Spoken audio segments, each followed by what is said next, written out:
Hello les amis, je vous retrouve pour une nouvelle vidéo sur le basket en NBA, le suivi des San Antonio Spurs, mais surtout de Wemby. Et cette nuit, les San Antonio Spurs ont battu Brooklyn Nets 122-115. Après un match ultra serré entre les deux équipes qui s'est terminé en prolongation. Et les Spurs ont réalisé une belle victoire avec un énorme Wemby qui a fait un match époustouflant. Un match unique dans l'histoire de la NBA. Il a fait une performance qui n'était jamais arrivée avant, c'est-à-dire marquer au moins 30 points, faire au moins 15 rebonds, faire plus de 5 passes, plus de 5 contres et tourner à plus de 50% au tir dans un match. Ça n'était jamais arrivé avant. Il est le premier de l'histoire à réaliser cette performance. Encore une performance unique pour lui. Donc c'est assez incroyable. Il va cumuler comme ça les performances et les trophées en NBA dès sa première année de rookie. Donc dans cette vidéo les amis, on va revenir sur le match en détail avec les statistiques des joueurs. On verra ensuite le classement des Spurs dans la conférence Ouest, puis les stats de Wemby dans ce match-là en détail avec ses meilleures perfs sur un match. On enchaînera par ses moyennes en saison régulière. On verra aussi les stats de Wemby réactualisés dans l'histoire de la NBA arrêtée à 20 ans, puis dans l'histoire des San Antonio Spurs à 20 ans, 21 ans en général, et enfin dans l'histoire des Français en NBA à 20 ans, 21 ans en général. Et après on terminera, on fera un petit focus sur le prochain match des San Antonio Spurs pour se donner rendez-vous pour la suite des aventures de Wemby en NBA. Alors dans ce match-là, donc les Spurs ont gagné 122-115. Premier quart-temps, c'est Brooklyn qui menait 29-25. Deuxième, 30-27 pour les Spurs. Donc Brooklyn menait à la mi-temps d'un point. Troisième quart-temps, Brooklyn gagne 27-25. Donc Brooklyn menait de 3 points à la fin du troisième quart-temps. Quatrième quart-temps, 30-27 pour les Spurs, donc ils ont égalisé. Et prolongation, les Spurs ont gagné 12-5. Je crois qu'ils étaient menés d'ailleurs à chaque fois, mais ils ont réalisé une fin de match assez fantastique, avec emmené par un Victor et vraiment étincelant. Aussi Devin Vassell qui a été très très bon. Donc c'est vrai que dans ce match-là, les Spurs l'ont emporté en prolongation. Enfin, Victor a joué plus de 31 minutes dans un match, grâce aux 5 minutes de prolongation. C'est quand même pas mal. Et donc, alors pour les Spurs, on va revenir sur les matchs, les stats. On a Devin Vassell avec 25 points. 8 passes, 11 sur 21 au tir, bon, 1 sur 7 à 3 points comme Victor. Hein. Les Spurs à 3 points, ils ont fait 9 sur 37, 24%. Et 8 sur 31 pour Brooklyn, 26%. Au lancer franc, les Spurs ont fait du 91%, 21 sur 23, c'est énorme.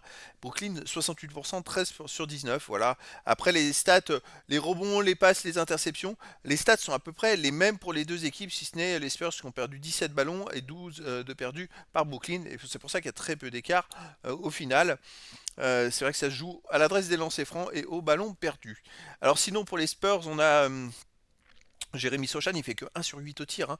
Il fait 4 points, 9 rebonds, 4 passes, 3 contre, une interception très complète partout, mais 1 sur 8 au tir, c'est pas suffisant.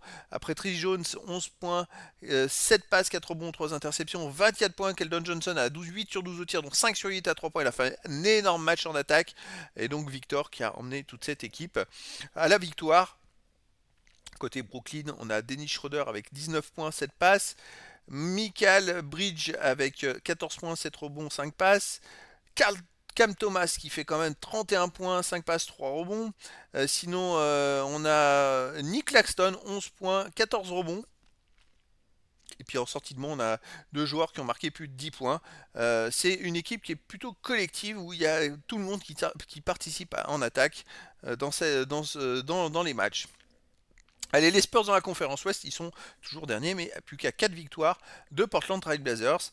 Il y a 82 matchs à jouer, il en reste 14 les amis, donc sur les 14, est-ce qu'ils vont réussir à combler l'écart avec Portland? C'est la question. Au niveau des stats de Wemby dans ce match-là, 36 minutes jouées, il a 2 minutes de son record. 14 sur 26 au tir, 26 tirs tendés dans un match, c'est son record égalé. 1 sur 7 à 3 points. Bon, depuis 2 ou 3 matchs, ça va moins bien à 3 points. 4 sur 6 au lancer franc. Je trouve qu'il n'a pas été super au lancer franc. Il a pas, je trouve qu'avec l'intensité qu'il a mis, il n'a pas assez provoqué de faute. Voilà.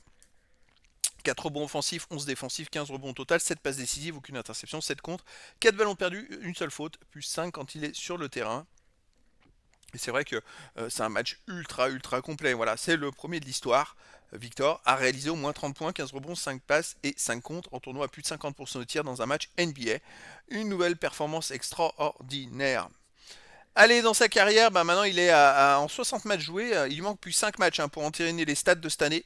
5 matchs joués sur les derniers matchs et c'est bon, il sera meilleur contreur. De toute façon, il a tellement d'avance sur le deuxième. Donc il a 20.8, 10 rebonds 4, 3 passes 5, une interception 3 et 3 contre 5. Je crois qu'il a je sais plus, au moins 30 à 35 comptes d'avance sur le deuxième. Victor, il a plus de 200 contre et le deuxième en a 170 à peu près. Donc ça lui fait une marge énormissime pour aller chercher le titre de meilleur contreur NBA. Allez, les stats dans l'histoire de la NBA arrêtés à 20 ans. Alors Victor gagne des places un peu de partout. Il a gagné une place au nombre de points marqués. Bon, il est 75e. 5 places au match joué, il est 260e. Après les minutes, il a gagné 3 places. 8 passes au tir marqué, il est 76e. Tir tenté, 79e. Comme je le dis depuis longtemps, vous voyez, il est qu'à 260e au nombre de matchs joués. Mais par contre, il est dans les 100 premiers dans plein de stats, tellement il est performant. Les 3 points marqués 54e avec 101, 3 points tentés 49e, c'est quand même pas mal pour un aussi grand joueur d'être aussi bien placé. 68e au lancer franc marqué, 82e au lancer franc tenté, 89e au rebond offensif, 43e au rebond défensif, 60e au rebond au total. Le 50e est à 679, il est à 622, donc d'ici la fin de la saison, il devrait rentrer dans les 50. Passe décisive, il est 84e, ça c'est quand même dingue. 102e aux interceptions, il lui en manque que 2 pour entrer dans les 100. Et il est 15e contreur de la NBA de l'histoire. Il lui manque seulement 21 comptes pour entrer dans les 10 premiers, 21 comptes en 14 matchs. C'est largement jouable les amis, et je l'espère que ça arrivera assez vite, surtout s'il refait des matchs avec 7 comptes de moyenne. Au niveau des stats dans l'histoire des Spurs, alors il a gagné une place à 20 ans, il est plus que 4e sur 17 au nombre de points marqués. Bon, attention, Tony Parker en était déjà 2 années de NBA. Victor, c'est sa première année. Donc il est qu'à 700 points de Tony Parker. C'est quand même pas mal. Vous voyez, il a quand même 99 matchs de moins. C'est énorme. Sinon, les 3 points marqués, bon, il est à 42 de Tony Parker. Sinon, dans les rebonds, alors les rebonds, vu qu'il en a pris pas mal, dans les rebonds offensifs, il est à 179 de Mark Goldberg, ça sera impossible de le battre cette année. 73 rebonds défensifs, et il sera meilleur rebondeur défensif des Spurs. Et puis après, 252 rebonds au total en 14 matchs, ça va être compliqué de les atteindre. Par contre, les 73 rebonds, c'est largement possible de les avoir, les rebonds défensifs. Allez, nouveauté les amis, il est devenu maintenant, Victor, après ce match, le meilleur contreur des Spurs, arrêté à 21 ans. Il vient de dépasser Tim Duncan de 1 contre. C'est-à-dire qu'il a plus d'1 an d'avance sur les stats de Tim Duncan. Donc c'est quand même pas rien, alors qu'il a même pas fini sa saison dès 20 ans. C'est dingue. Tim Duncan, je le rappelle, c'est le meilleur contreur de l'histoire des Spurs avec 3020 comptes dans sa carrière. Donc Victor, il est parti pour faire mieux. Il a gagné aussi des places. Il est 6e maintenant marqueur à 21 ans. Et vous voyez, l'écart avec Tony Parker, c'est 1800 points. Alors 1800 points en 80 matchs, ça fait une grosse moyenne de points par match. Il va falloir voir l'année prochaine s'il tourne à 25 points par match, s'il ne serait pas capable d'aller dépasser Tony Parker et de gratter beaucoup de places dans beaucoup de stats. Allez, dans l'histoire des Français en NBA, bon bah Wemby avait déjà plein de premières places, les rebonds offensifs, défensifs, total rebond, contre à 20 ans. À 21 ans, il a les contres et il va bientôt avoir les rebonds, les amis, parce qu'il lui manque plus que 28 rebonds pour dépasser Tony Parker. Rebonds défensifs, il en manque 51, rebonds offensifs 69. Les rebonds offensifs, ça va peut-être un peu juste, mais rebonds défensifs et total rebond, je pense il va être premier. Je pense sincèrement. Sinon, dans les autres stats, je regarde, il est loin à 3 points, mais quoique à 3 points, à 21 ans, c'est de Tony Parker, il en a 205. Et je pense qu'il lui, il en a mis 101, Victor, en une saison. Je pense qu'il peut dépasser Tony Parker à 3 points l'année prochaine. Alors c'est juste qu'il a commencé 1 an après les autres, comme Tony Parker, mais justement sur 2 ans, comme il a des stats plus importantes, il va combler sur 2 ou 3 ans, il devrait dépasser. Mais je pense que dès l'année prochaine, à 21 ans, il va battre des records, les amis. Là, il va tout exploser. Je pense sincèrement que Victor, il va être inarrêtable dans toutes les statistiques. Il lui manque, ah oui, à noter, pour battre Rudy Gobert à 22 ans, il lui manque que 23 comptes. Il sera aussi meilleur contreur à 22 ans avec plus 2 ans d'avance sur Rudy Gobert. Allez, les stats, prochain match pardon, des San Antonio Spurs, ça sera le 20 mars. J'ai mis 12 AM. Non, c'est pas possible. Alors, je vais vous dire ça tout de suite. Je crois qu'ils jouent à... Alors, déjà, ils vont jouer à domicile, mais il me semble que c'est 2 heures du matin. Mais ça, je vais vous le dire rapidement. Les Spurs, donc, vont affronter Dallas Mavericks. Et ça va être un match très compliqué face à Doncic et Kyrie Irving, parce que ben, les Mavericks, c'est une équipe avec des gros stars, des gros joueurs.